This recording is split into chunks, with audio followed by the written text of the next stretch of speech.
సంవత్సరాల అనుభవం ఆంధ్ర, తెలంగాణ, కర్ణాటక, తమిళనాడులో లక్షల మంది నమ్మకమైన కస్టమర్ల సంతోషాలకు నిలయమైన మీ నివాసానికి అందమైన చిరునామా. ఇప్పుడు ఈ రాజకీయాలలో అండ్ బిజినెస్లో అన్నదమ్ముళ్ళు కలిసి ఉండటం చాలా కష్టం. కలిసి ఉంటేనేమో రామలక్ష్మణులాగా ఉంటారు, కలిసి లేకపోతే ఇంకోలాగా ఉంటుంది.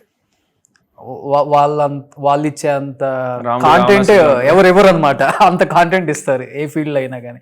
చూస్తూనే ఉన్నాం.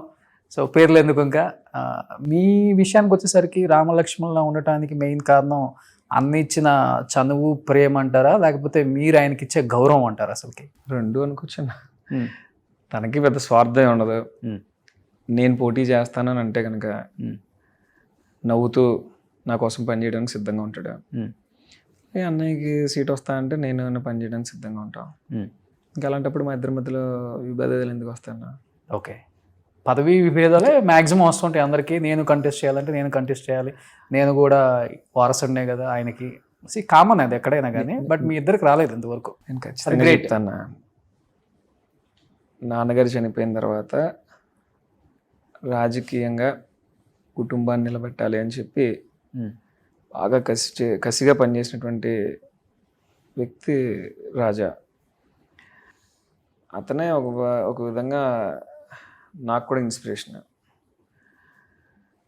అతను చూసి నేను ఒక అన్నయ్య కిందే కాదు, ఒక లీడర్ కింద కూడా యాక్సెప్ట్ చేస్తాను. అతను ఏదైనా చెప్తే నేను నేర్చుకోవడానికి ఇష్టపడతాను. నాకు ఈ రోజుకి ఏదైనా అంటే ఫోన్ చేసి విషయం చెప్తే నాకు వెంటనే ఒక అన్నయ్య కిందే కాదు, ఒక డిక్టేటర్ గాను, లేదంటే ఏదైనా ఒక విషయం చెప్పాలి అని అంటే అన్నీ మనకు గైడ్ చేస్తాడు. ఓకే, సో ఓడిపోయిన తర్వాత జగన్ గారిని ఎన్నిసార్లు కలిసారు గణేష్ గారు?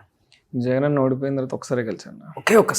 ఒక్కసారి కలిసాను. ఆల్మోస్ట్ ఒక 1 hour టైం స్పెండ్ చేశాను. 1-1 అన్న ఇద్దరు. ఓకే, సో 1-1 దొరకడం చాలా కష్టం కదా ఆయన అసలుకి. ఎప్పుడు చుట్టూ ఆయన బ్యాచ్ ఉంటారు కదా. అవునన్నా, ఆ రోజు 1-1 అడిగాను. కేఎన్ఆర్ అన్న కంపల్సరీ 1-1 కలవాలన్నా అని రిక్వెస్ట్ చేశాను. ఆయన కూడా ఏర్పాటు చేశాడు. ఒక ఆల్మోస్ట్ 1 hour కూర్చున్నాం. ఓకే, అన్ని విషయాలు మాట్లాడాం ఆ రోజు. నా వరకు, నాకు సంబంధించినంత వరకు రాజమండ్రి రూరల్, రాజానగరం నియోజకవర్గాల మీద కొంచెం పట్టుంది కనుక ఆ 3 నియోజకవర్గాలకు సంబంధించినటువంటి విషయాలన్నీ కూడా ఆయనతో షేర్ చేసుకోవడం జరిగిందన్న ఆ గంటలో. సో మీరు చెప్పారా అసలు ఓడిపోవడానికి ప్రధాన అంశాలు? మీరు ఎక్కువ తిరుగుతుంటారు కాబట్టి, యూత్ ఫాలోయింగ్ ఉన్న ఒక లీడర్ కాబట్టి మాట ఫస్ట్ ఒకటే చెప్పానన్న, వాస్తవంగా అన్న మిమ్మల్ని కలిస్తే చాలు 175కి 175 వస్తున్నాయని మాత్రమే చెప్పమన్నారన్న. ఇంకా రెండో పదం మీ దగ్గర వాడద్దు అన్నారన్న అని చెప్పన్నారు. అదే చెప్పా. ఆయన నువ్వు కూడా అలా చెప్తే ఎలా గణేష్, నువ్వు నాకు ఏదైనా అనిపించింది ఓపెన్గా చెప్పాలి కదా, నువ్వు ఇంట్లో మనిషివి కదా అని అన్నారు. అందుకే నేను అలా చెప్పమన్నారు అని చెప్పాను, కానీ ఆ విషయాలు వచ్చి మీతో చెప్పలేదన్నా. అప్పుడున్న పరిస్థితుల్లో మీరు ఒక పక్కన ముఖ్యమంత్రిగా పనిచేస్తున్నారు, మీకు ఎక్కడ టైం ఖాళీ లేదు. ఒక పక్కన చూస్తే మహాకూటమి కలుస్తున్నారు, మీకుండే టెన్షన్స్లో మీరున్నారు. ఇంకా ఆ టైంలో వచ్చి మేము చెప్పడానికి అంత ఛాన్స్ తీసుకోలేకపోయినా. ఏదైనా ఒకటే అన్న, ఈ రాజకీయాల్లో నేను చూసిన దాంట్లో కొద్దిపాటి అనుభవంలో నేను తెలుసుకుంది ఏంటంటే, ఏదైనా పోస్ట్ మార్టం తర్వాత బాగా ఎక్కువ తెలుసుకుంటాం. ఓకే, కాపు కులమే తిరగబడిందని చెప్పారు క్లియర్గా మీరు. 100% చెప్పాను. ఏం చెప్పారు దానికి ఆన్సర్? అయినా జగన్ అన్న ఆలోచన ఎప్పుడు ఎలా ఉందంటేనా, గతంలో ఎప్పుడు ఇవ్వని విధంగా సంక్షేమ పథకాలని మనం ఇవ్వటం జరిగింది.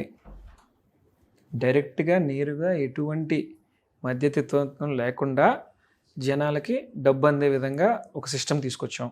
ఇంకా అలాంటప్పుడు ప్రజలు నన్ను నమ్మక ఇంకెవరు నమ్ముతారు అన్న ఆలోచనలో ఉన్నాడు. ఓకే, రెండోది, కోవిడ్ లాంటి విపత్తికరమైనటువంటి పరిస్థితుల్లో నాకు తెలుసుండగా యావత్ భారతదేశంలోనే కాదు, మొత్తం ప్రపంచంలో ఆంధ్ర రాష్ట్రంలో అందించినటువంటి వైద్య సేవలు బహుశా ఇంకెక్కడ అందుండున్నా. ఓకే, ఒక కిట్ల విషయంలో కానీ, టెస్టింగ్ల విషయంలో కానివ్వండి, వాలంటీర్లు ఇంటికి వెళ్ళి మరి వాళ్ళ మీద తీసుకున్నటువంటి శ్రద్ధ కానివ్వండి, అది ఇంకెక్కడ జరగదు. అంత గొప్పగా వైద్య సేవలు అందించినా సరే మేము ఈ రోజున ఓటమికి తలదించుకోవాల్సి వచ్చింది. ఇవన్నీ ఏంటంటే జగన్ గారు చేసినటువంటి మంచి ఏదైతే ఉందో దాని మీదే దృష్టి పెట్టుకుంటాడు కదా. సహజంగా ముఖ్యమంత్రిగా ఉన్నప్పుడు నెక్స్ట్ ఏం జరగాలి, ఈ నెల అమ్మఒడి పడింది, నెక్స్ట్ నెల ఏం పడాలి, కాపు నేస్తం పడాలి, ఇంకో నెల ఇంకా ఆ మైండ్ సెట్లోనే ఆయన నాకు తెలిసి బహుశా 5 సంవత్సరాలు గడిపేసి ఉంటాడు ఆయన.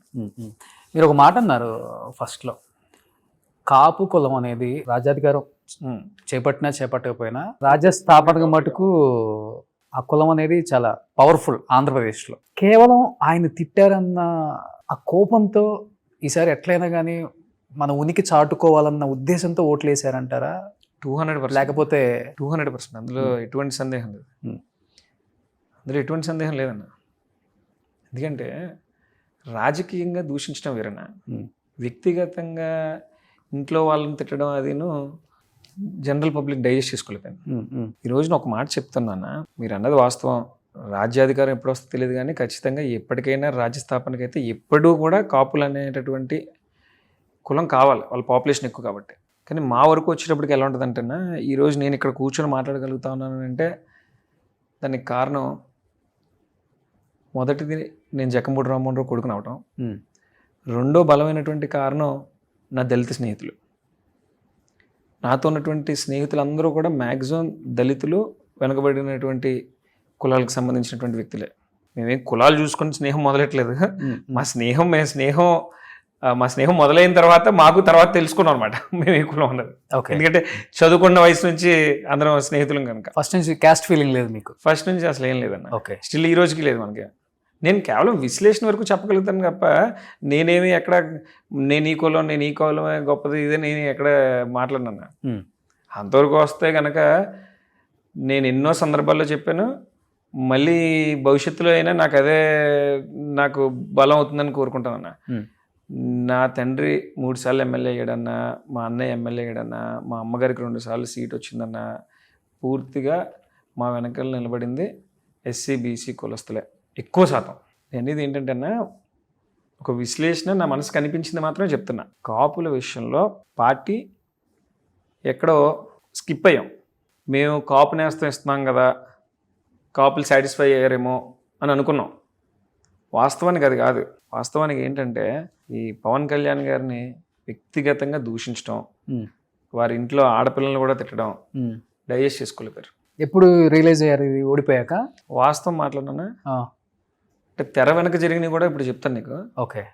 నేనైతే అప్పుడే రియలైజ్ అయినాను 100%. ఆ క్షణమే మేము మా నాయకులు చెప్పుకునే వాళ్ళం. ఇది ఎలాంటి పరిస్థితి అంటే అన్నది మాకు